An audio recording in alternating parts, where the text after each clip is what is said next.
Men and women, welcome back.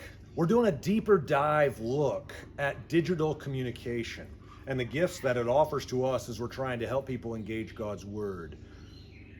One of the things that we need to be aware of are some of the limitations of digital media. And I'm not sure what your context is, but one of the things we found here in Uganda is that digital media is cost prohibitive to a lot of people. And for so many of us, we just assume everybody's on Facebook, everybody's on Instagram, or whatever your media platform of choice is.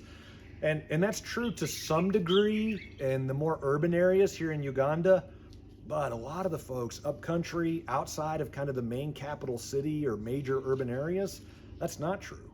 And it comes down to money. It comes down to they don't have money to get online, they don't have money to get the data to connect, and they don't have money to buy smartphones.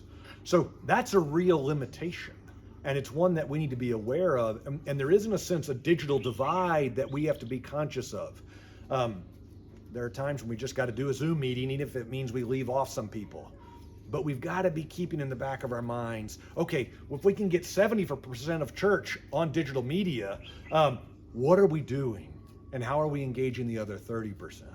Those are questions we just want to keep percolating on.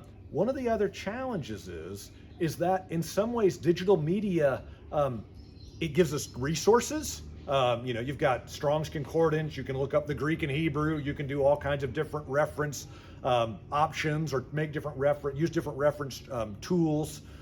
But one of the dangers also is just the level of distraction. We've had people talk to us, it's like they're reading God's Word and WhatsApp messages start coming in. And it's like, or you start getting notifications.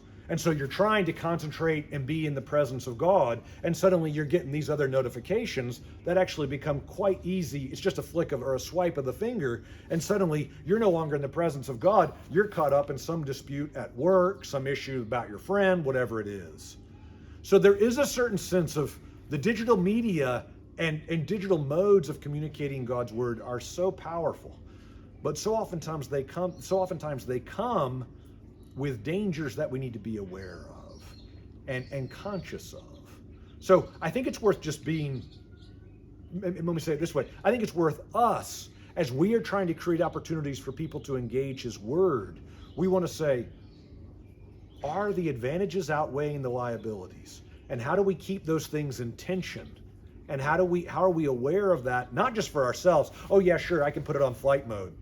But what about the people that we're trying to reach? Do they know about flight mode? Do they have the discipline to put things on flight mode, to put their devices on flight mode? Those are some of the questions we want to keep before us, even as we're trying to say, how do we communicate God's Word better?